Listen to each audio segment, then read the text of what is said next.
Hello friend, welcome back to our channel Sumi kitchen. Friend, আজকে তোমাদের সঙ্গে একটা নতুন রেসিপি শেয়ার করতে চলেছি। সেটা হলো তেলাপিয়া মাছের তেল ঝাল।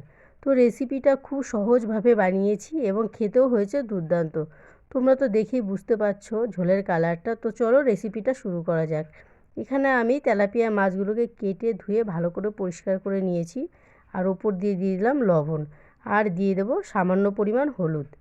লবণ হলুদ ভালো করে প্রত্যেকটা মাছের গায়ে আমি এইভাবে মেখে নেব, নিয়ে আমি এটা সাইডে রেখে দেব। তো প্রত্যেকটা মাছের গায়ে লবণ হলুদ মাখিয়ে নিয়েছি, তোমরা দেখতেই পাচ্ছ। এবার গ্যাসের উপরে আমি একটা ফ্রাই প্যান বসিয়ে দেব। ফ্রাই প্যানটা গরম হয়ে গেছে, ওর মধ্যে আমি দিয়ে দেব সামান্য পরিমাণ সর্ষের তেল। তেলটা গরম হওয়া পর্যন্ত অপেক্ষা করব। তেলটা গরম হয়ে গেলে একে একে সব মাছগুলো আমি দিয়ে দেব। তো এরকম করে একে একে সব মাছগুলো আমি দিয়ে দিলাম। এইভাবে এক পাশ ভাজা হয়ে গেলে উল্টে আমি আর এক পাশ ভেজে নেব। তো দেখো, মাছগুলোকে যেন লেগে না যায় ওই জন্য একটু সরিয়ে সরিয়ে দিচ্ছি। তো এক পাশ ভাজা হয়ে গেছে, আমি উল্টে দেব আর এক পাশ ভাজা হওয়ার জন্য। তো দেখো, এক পাশ ভাজা হয়ে গেছে, উল্টে দিচ্ছি আর এক পাশ। তো এইভাবে এক এক করে প্রত্যেকটা মাছ আমি উল্টে দিলাম, দিয়ে ওপর পাশও আমি ঠিক একই রকমভাবে ভেজে নেব।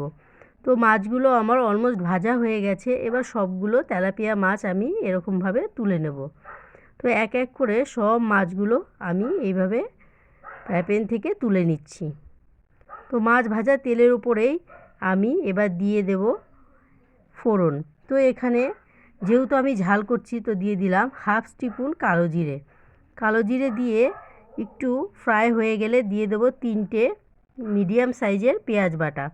পেঁয়াজটাকে আপনারা মিক্সচার করেও নিতে পারেন এবং গ্রেটের দ্বারা গ্রেট করে নিতে পারেন। তো আমি এখানে গ্রেট করে নিয়েছি। 3টে পেঁয়াজ এইভাবে দিয়ে নেড়ে চেড়ে আমি ভেজে নেব।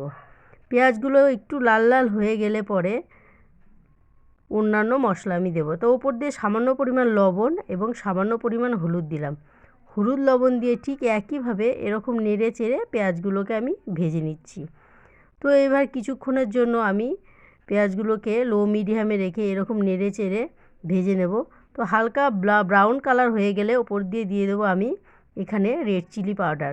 যে যেরকম ঝাল খাবে সে সেরকম ঝালটা দেবেন। আমি আমার পরিমাণ অনুযায়ী half teaspoon red chilli powder দিয়েছি। তো এইভাবে নেড়ে চেড়ে আমি ভালো করে কষিয়ে নিলাম। আর উপর দিয়ে দিলাম একটা টমেটো বাটা। একটা মিডিয়াম সাইজের টমেটো আমি ঠিক পেঁয়াজের মতন গ্রেটারের সাহায্যে গ্রেট করে নিয়েছি। তো এবার টমেটো দিয়ে আরও কিছুক্ষণের জন্য আমি লো মিডিয়ামে রেখে পেঁয়াজের সঙ্গে মশলার সঙ্গে ভালো করে আমি টমেটোটাকে কষিয়ে নেব, যতক্ষণ না মশলা থেকে একটু তেল ছেড়ে দিচ্ছে।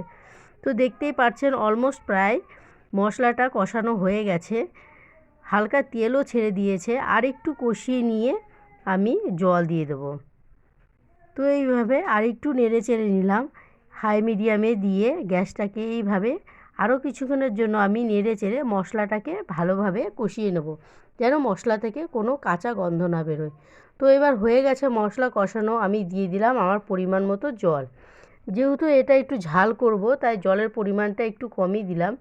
দিয়ে মশলাটাকে ভালো করে নেড়ে চেড়ে মিশিয়ে নিলাম। ওপর দিয়ে দিয়ে দেবো আমি পরিমাণ অনুযায়ী লবণ। আমি এখানে আমার টেস্ট অনুযায়ী লবণ ব্যবহার করেছি। আর ঝোলটা ফুটে এলে ওপর দিয়ে ভেজে রাখা তেলাপিয়া মাছগুলো এক এক করে দিয়ে দেবো। তো এইভাবে একে একে তেলাপিয়া মাছ দিয়ে ফুটিয়ে নিলাম। ঝোলটা 5 মিনিট ফুটানোর পরে আমি ওপর দিয়ে দিয়ে দিলাম ধনেপাতা।